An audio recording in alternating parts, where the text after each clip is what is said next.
সেই 45 পইচা মাত্ৰ ইঞ্চুৰেঞ্চত যদি ৰেল দুৰ্ঘটনাত মোৰ মৃত্যু হয় তেনেহলে মোৰ ঘৰখনে এটা মোটা অংকৰ ধন ৰেল বিভাগে প্ৰদান কৰিব। যদি ৰেল বিভাগে পাৰে 45 পইচাত এটা মোটা অংকৰ ধন প্ৰদান কৰিবৰ কাৰণে তেনেহলে 5 টকা বা 10 টকা মাহেকত পৰিমাণত যদি ইঞ্চুৰেঞ্চৰ ব্যৱস্থা কৰে তেন্তে এপিডিএছএলক নিদিও বুলি কোন মানুহে ক'ব? এঘৰ মানুহৰ যেতিয়া ইলেক্ট্ৰনিক শ্বৰ্ট চাৰ্কিট হৈ মানুহ ঘৰ ধ্বংস হৈ যায়, সম্পূৰ্ণ ভস্মীভূত হৈ যায়, তেতিয়া আমাৰ প্ৰশাসন আহে, আমাৰ ফায়াৰ ব্ৰিগেড আহে, স্থানীয় প্ৰশাসনবিলাকো আহে। কিন্তু বিদ্যুৎ বিভাগৰ মানুহে সেই জ্বলি যোৱা ঘৰখনত তদন্ত এটা কৰিবলৈ বা মাত এষাৰ দিবলৈ তেওঁলোকে কিয় নাহে? প্ৰতি বছৰত কমেও 2-3বাৰকৈ আপোনালোকে ইউনিটৰ দাম বঢ়ায়, এইবিলাক যে কৰে, আপোনালোকে তাতে আৰু এটা কিয় কাম কৰিব নোৱাৰে? এই প্ৰতি ঘৰ মানুহৰ যে কনজিউমাৰৰ এগেইনষ্টত, প্ৰতিটো কনজিউমাৰৰ এগেইনষ্টত আপোনালোকে কিয় ইঞ্চুৰেঞ্চৰ ব্যৱস্থা কৰিব নোৱাৰে? আপোনালোকে প্ৰতি ঘৰ মানুহত যদি 5 টকা বা 10 টকা এটা মাহেকে প্ৰতি ইঞ্চুৰেঞ্চৰ ব্যৱস্থা কৰি দিয়ে, তেতিয়াহ'লে আপোনালোকক কোনেও এইটো নিদিম বুলি নকয়। এই বিষয়টোৰ ওপৰত আজিলৈকে কোনো ইউটিউবাৰ বা কণ্টেণ্ট ক্ৰিয়েটাৰে ভিডিঅ' প্ৰস্তুত কৰা মই দেখা নাই। মই আজি মোৰ মনৰ ভাৱ প্ৰকাশ কৰিছো, কাকো মোৰ খুব উজৰা নাই, কাৰণ মই ভুক্তভোগী। মোৰ গাঁৱৰ এঘৰ মানুহ জ্বলি শেষ হৈ যোৱা। আজিৰ ভিডিঅ'টো এপিডিএছএল বা বিদ্যুৎ বিভাগৰ ওপৰত। সকলোলৈকে অনুৰোধ যাতে ভিডিঅ'টি শেষলৈকে চায় আৰু মোৰ যিখিনি প্ৰশ্ন হয়তো আপোনাৰ প্ৰশ্ন হ'ব পাৰে আৰু ভিডিঅ'টি আপোনাৰ কামত আহিব পাৰে। যদি ভাবে যে এইখিনি প্ৰশ্ন বা এইখিনি কথা বা এই ভিডিঅ'টো আপোনালোকৰ কিবা প্ৰয়োজনীয় কথা আছে তেন্তে আপোনালোকে শ্বেয়াৰ এটা কৰি দিব আৰু আমাৰ পেজটি ফ'ল' কৰিব, ইউটিউবত চাই আছে যদি চেনেলটো ছাবস্ক্ৰাইব কৰিব। তেন্তে ভিডিঅ'টো আৰম্ভ কৰোঁ পলম নকৰি। নমস্কাৰ, মই ৰাজু কুমাৰ ডেকা। মোৰ এই বিশেষ ভিডিঅ'টোলৈ আপোনাক স্বাগতম জনাইছোঁ। যোৱাকালি এটি ভিডিঅ' মই আপোনালোকলৈ আগবঢ়াই দিছিলোঁ 71 বছৰীয়া ককা আৰু 65 বছৰীয়া আইতাৰ বিবাহৰ ওপৰত, আৰু আপোনালোকে ভিডিঅ'টো যথেষ্ট মৰম দিছে। যিসকলে চোৱা নাই আপোনালোকে মোৰ পেজত গৈ চাব পাৰিব। এতিয়া কথা হৈছে, আজিৰ ভিডিঅ'টো মই প্ৰস্তুত কৰিছোঁ এপিডিচিএল বা বিদ্যুৎ বিভাগৰ ওপৰত। এইকাৰণে প্ৰস্তুত কৰিছোঁ, এটা ক্ষোভ আছে আৰু এটা পৰামৰ্শ আছে, বা মই জানিব বিচাৰিছোঁ এপিডিচিএলৰ কৰ্মচাৰী আছে যদি আপোনালোকে নিশ্চয় জনাব। আৰু যদি আপোনালোকৰ কিবা ইয়াত সংযোগ কৰিবলগীয়া আছে, ভিডিঅ'টো কামত আহিছে বুলি ভাবে, লাইক এটা কৰিব।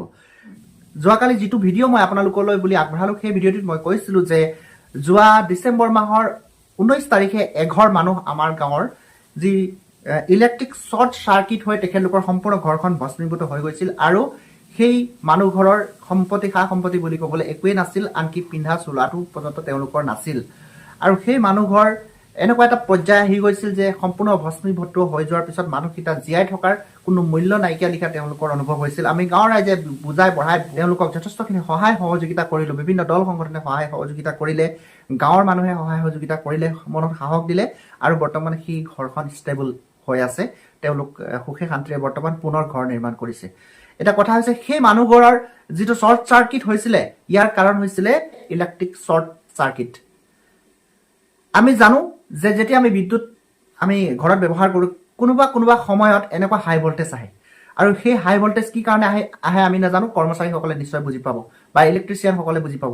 হাই ভল্টেজ যেতিয়া আহে যিকোনো মানুহৰ ঘৰত, কম যদি ৱেৰিং থাকে তেতিয়াহ'লে তেওঁলোকৰ ঘৰত বেছিকৈ শ্বৰ্ট চাৰ্কিট হোৱাৰ সম্ভাৱনাটো বেছি। এইটো আমাৰ অভিজ্ঞতাৰে কয়। এটা কথা হৈছে, সেইদিনা যিদিনা 19 ডিচেম্বৰ তাৰিখে পুৱা 8:30 বজাত তেওঁলোকৰ ঘৰখন মানে এনেকুৱা সম্পূৰ্ণৰূপে ভস্মীভূত হৈছিল, যি তেওঁলোকৰ লাগতিয়াল একো সা সম্পত্তিয়ে তেওঁলোকে উলিয়াবলৈ চান্স নাপালে। সেই মানুহঘৰ আজি এনেকুৱা এটা পৰিস্থিতি হৈছে, মানে ক'বলৈ ভাষা নাই। এনেকুৱা বিপদ যাৰ ঘৰত আহিছে তেওঁলোকে আচলতে এই কথাবিলাক বুজি পায়। মোৰ এটা প্ৰশ্ন এপিডিচিএললৈ বা অসমৰ বিদ্যুৎ বিভাগলৈ, আপোনালোকে যে এই ইচ্ছা কৰিলে বিভিন্ন আপোনালোকে দামবিলাক বঢ়াই গৈ থাকে, চাৰ্জবিলাক লগায়, আপোনালোকে বৰ্তমান এটা নতুন ৰুল কৰিছে, মই নিজেও ভৰিলোঁ, 1000 টকাৰ ওপৰত যদি বিল থাকে তেতিয়াহ'লে আপোনালোকে 400 টকা আৰু কিছুমানক 600 টকা ভৰণি কৰে, আৰু সেই পইচাটো নিদিয়ালৈকে আপোনালোকে পুনৰ পেনাল্টি লগায়।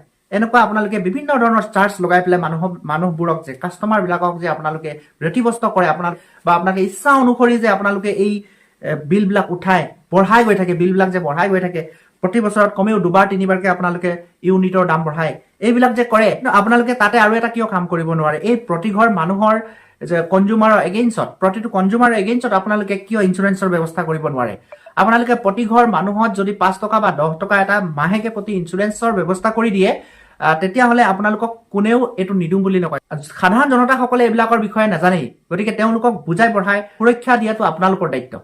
আপোনালোকে 5 টকা বা 10 টকাৰ ভিতৰত এটা ইঞ্চুৰেঞ্চ প্ৰতি মাহত এটা কালেকশ্যন আপোনালোকে যদি কৰিলেহেঁতেন, সেই বিলত সংযোগ কৰি দিলেহেঁতেন, তেনেহ'লে প্ৰতিঘৰ মানুহে হয়তো কেইবা লাখ টকা এটা ইঞ্চুৰেঞ্চ পালেহেঁতেন আৰু ভৱিষ্যতে তেনেকুৱা ধৰণৰ বিপদ যি ঘৰত আহিব তেওঁলোকে এটা মোটা অংকৰ ধন তেওঁলোকে পালে ঘৰখন ধ্বংস হৈ যোৱা ঘৰখন পুনৰ তেওঁলোকে নিৰ্মাণ কৰিবৰ কাৰণে সক্ষম হ'লেহেঁতেন। কিন্তু তাকে আপোনালোকে নকৰে। আপোনালোকে কৰে কি, মাহে মাহে কেতিয়াবা বছৰত 2-3 বাৰ আপোনালোকে বিল বঢ়াই দিয়ে, ইউনিটৰ দাম বঢ়াই দিয়ে, যাৰ কাৰণে সাধাৰণ জনতাৰ মাধমাৰ মূৰত পৰি যায়।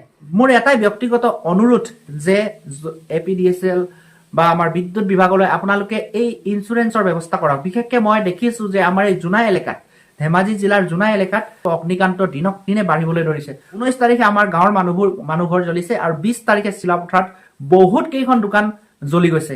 ইদিনাৰ পিছত সিদিনা 2-3 দিনৰ মূৰে মূৰে আমাৰ জোনাই অঞ্চলত বিভিন্ন ধৰণৰ মানে ঘৰ, দোকান ইত্যাদি জ্বলি থকা আমি নিজৰ চকুৰে আমি দেখিছোঁ আৰু নিউজতো পাই আহিছোঁ।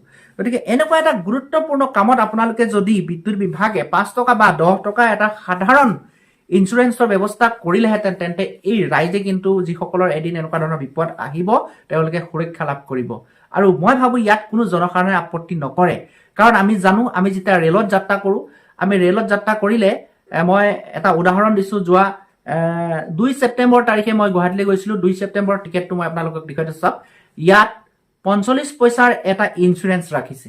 সেই 45 পইচা মাত্ৰ ইঞ্চুৰেঞ্চত যদি ৰেল দুৰ্ঘটনাত মোৰ মৃত্যু হয়, তেনেহ'লে মোৰ ঘৰখনে এটা মোটা অংকৰ ধন ৰেল বিভাগে প্ৰদান কৰিব। যদি ৰেল বিভাগে পাৰে 45 পইচাত এটা মোটা অংকৰ ধন প্ৰদান কৰিবৰ কাৰণে, তেনেহ'লে 5 টকা বা 10 টকা মাহেকত পৰিমাণত যদি ইঞ্চুৰেঞ্চৰ ব্যৱস্থা কৰে, তেন্তে APDSLক নিদিওঁ বুলি কোন মানুহে ক'ব? গতিকে এনেকুৱা ভাল কামবিলাক আপোনালোকে কিয় নকৰে? মোৰ ঘৰতো এদিন শ্বৰ্ট চাৰ্কিট হৈছিলে, কিন্তু মোৰ বাকপটুতাৰ কাৰণে মোৰ ঘৰখন ৰক্ষা পৰিলে। সম্পূৰ্ণ হাই ভল্টেজ আহিছিলে, সেইদিনা বহুতে কৈছে হাই ভল্টেজ আহিছিলে। গতিকে মই সেইদিনাই ভাবিছিলোঁ যে এনেকুৱা ধৰণৰ ভিডিঅ' এটা নিশ্চয় প্ৰস্তুত কৰিম। APDSL কৰ্মচাৰীসকলে যদি চায় বা বিভাগে যদি চায়, জনসাধাৰণ যদি জাগৃত হয়, তেন্তে এই কামটো হ'ব। যে এই কামটো যদি ভাল বুলি ভাবে, তেন্তে নিশ্চয় বিভাগে কৰিব লাগে আৰু ভাল কামবিলাক আচলতে আমিহে জনাই যাব লাগিব বিভাগক। অনুৰোধ জনাম মই ভিডিঅ'টিৰ পৰা, যাতে আপোনালোকে বিভাগে এই কামটো কৰক। বিদ্যুতৰ লগত দুখীয়া ধনীৰ কথা নাই, সকলোৰে বহুতো নাশ হৈ যায়, জীৱন ধ্বংস হৈ যায়। গতিকে বিদ্যুতৰ লগত খেলা ধেমালি কৰাটো, ল'ৰা ধেমালি কৰাটো মূৰ্খামিৰ কাম।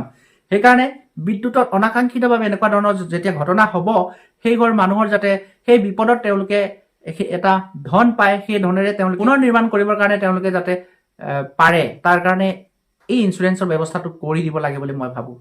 আৰু এটা মোৰ কথা জানিবলৈ মন যায়, এঘৰ মানুহৰ যেতিয়া ইলেক্ট্ৰনিক শ্বৰ্ট চাৰ্কিট হৈ মানুহ ঘৰ ধ্বংস হৈ যায়, সম্পূৰ্ণ ভস্মীভূত হৈ যায়, তেতিয়া আমাৰ প্ৰশাসন আহে, আমাৰ ফায়াৰ ব্ৰিগেড আহে, স্থানীয় প্ৰশাসনবিলাকো আহে।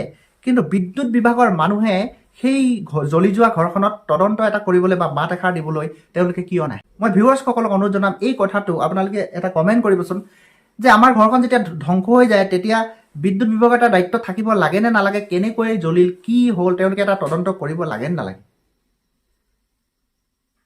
যদি লাগে, তেন্তে সেই কামটো কিয় বিদ্যুৎ বিভাগে নকৰে?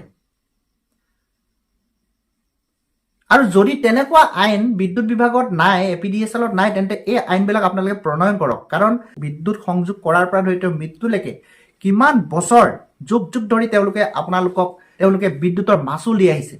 সেই মানুহঘৰত যেতিয়া বিপদ হয়, তেতিয়া আপোনালোকৰ এটা দায়িত্ব থাকিব লাগে, সেই মানুহঘৰত আপোনালোকে এটা তদন্তৰ ব্যৱস্থা কৰিব লাগে। তেওঁলোকৰ ক্ষয় ক্ষতিৰ কিবা যদি আপোনালোকৰ আঁচনি আছে, ক্ষয় ক্ষতি তেওঁলোকৰ কি হৈছে আপোনালোকে অকণমান অনুসন্ধান কৰিব লাগে বুলি মই ভাবোঁ। এটা চৰকাৰী বিভাগ যদি এনেকুৱা হয়, তেনেহ'লে জনসাধাৰণে আপোনালোকৰ পৰা কি আশা কৰিব পাৰে? কেৱল বিদ্যুৎটো পাই থাকিলে নহ'ব নহয়। বিদ্যুৎটো আমি কি ধৰণে আপোনালোকে আমাক প্ৰদান কৰিছে আৰু কিমান আপোনালোকে আমাক সুৰক্ষাৰে আমাৰ ঘৰলৈ বিদ্যুৎটো পঠিয়াইছে, তাৰোতো তদন্ত আপোনালোকে কৰিব লাগে। আমিতো মাহত আপোনালোকক ইলেক্ট্ৰিচিটিৰ চাৰ্জ এটা দিওঁ, চোৱা চিতা কৰিবৰ কাৰণে এটা চাৰ্জ আপোনালোকে লয়, 5% নে কিমান এটা চাৰ্জ আপোনালোকে লয়। গতিকে আপোনালোকে সেই দায়িত্বটো কিয় পালন নকৰে? ভিডিঅ'টিৰ দ্বাৰা মোৰ মনৰ কথাখিনি মই জনালোঁ। আৰু যে ইঞ্চুৰেঞ্চৰ কথাটো আৰু তদন্তৰ কথাটো, এইটো বিদ্যুৎ বিভাগে বা APDSLে কৰিব লাগে নে নালাগে, আমাৰ ভিউৱাৰ্ছসকলে অনুগ্ৰহ কৰি কমেণ্ট কৰিব। এইটো খুব গুৰুত্বপূৰ্ণ এটা বিষয়, কাৰণ এই বিষয়টোৰ ওপৰত আজিলৈকে কোনো ইউটিউবাৰ বা কণ্টেণ্ট ক্ৰিয়েটাৰে ভিডিঅ' প্ৰস্তুত কৰা মই দেখা নাই। মই আজি মোৰ মনৰ ভাৱ প্ৰকাশ কৰি নাই, কাৰণ মই ভুক্তভোগী। মোৰ গাঁৱৰ এঘৰ মানুহ জ্বলি শেষ হৈ যোৱা মোৰ চকুৰ আগত মই দেখিছোঁ। মানুহ মৰা নাই মাত্ৰ, কিন্তু তেওঁলোক সম্পূৰ্ণ ধ্বংস হৈ যোৱা মোৰ চকুৰ আগত দেখিছোঁ। মোৰ ক্ষোভ আছে।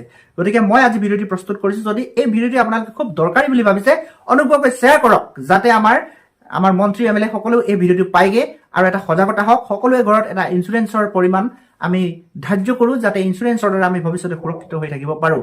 আমি চিন্তা নকৰোঁ আমি মাত্ৰ 10 টকা 5 টকাৰ কাৰণে কোনেও চিন্তা নকৰোঁ আপোনালোকে মাত্ৰ ইঞ্চুৰেঞ্চৰ ব্যৱস্থা কৰক আজি ভিডিঅ'টো ইমানেই যদি ভিডিঅ'টো ভাল পালে পুনৰ অনুৰোধ জনাইছোঁ শ্বেয়াৰ এটা কৰি দিব ধন্যবাদ জয় অসম